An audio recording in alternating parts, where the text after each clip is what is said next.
কাঁচা আম বাজার থেকে ফুরিয়ে যাওয়ার আগেই এই আচারটি বানিয়ে ফেলুন। আশা করছি এর স্বাদ আপনি কখনোই ভুলতে পারবেন না। একবার বানিয়েই দেখুন না, সারা জীবন এর স্বাদ আপনার মনে থাকবে। সো হ্যালো এভরিওয়ান, আসসালামু আলাইকুম। কেমন আছেন সবাই? সহজ রান্নাতে সকলকে আরও একবার স্বাগত জানাই। কাঁচা আমের আচার তৈরির জন্য এখানে আমি 2 কেজি পরিমাণ আম নিয়েছি। আমগুলো ভালো মতো ধুয়ে পরিষ্কার করে হালকা করে ছুলে নিয়েছি।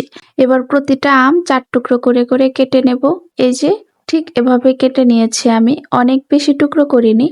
এবার আচার তৈরির জন্য যে মশলাটা প্রয়োজন সেটাই তৈরি করব।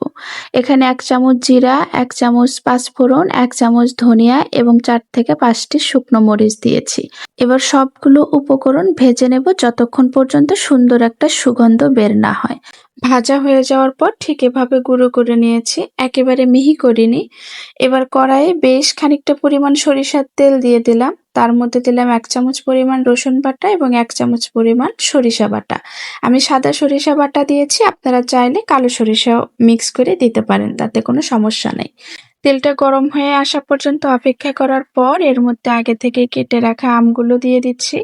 এবার আমের সাথে তেল যেন ভালো মতো মিক্স হয়ে যায়, ঠিক ভালো মতো নাড়াচাড়া করে দিতে হবে।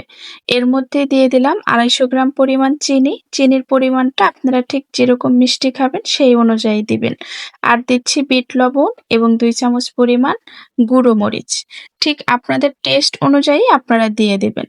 এবার আবারও ভালো মতো নাড়াচাড়া করে নিচ্ছি। এ পর্যন্ত যদি কেউ দেখে থাকেন তাহলে প্লিজ ভিডিওটিতে একটা লাইক এবং চ্যানেল সাবস্ক্রাইব করতে ভুলবেন না। আর যদি কেউ ফেসবুক থেকে দেখে থাকেন তাহলে অবশ্যই একটা লাইক এবং ফলো দিয়ে পাশে থাকবেন।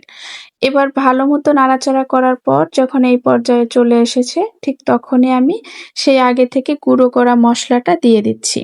যতক্ষণ পর্যন্ত তেলটা উঠে না আসবে ততক্ষণ পর্যন্ত এভাবে নাড়াচাড়া করতে হবে।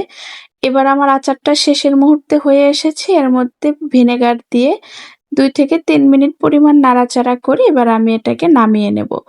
যতক্ষণ পর্যন্ত আপনার মন মতো কালার না আসবে ঠিক ততক্ষণ পর্যন্তই নাড়াচাড়া করতে থাকবেন। আচার থেকে যতক্ষণ না পর্যন্ত তেল ছাড়বে ঠিক ততক্ষণ পর্যন্ত আপনাকে জাল দিতে হবে এবং কন্টিনিউয়াসলি নাড়াচাড়া করতে হবে।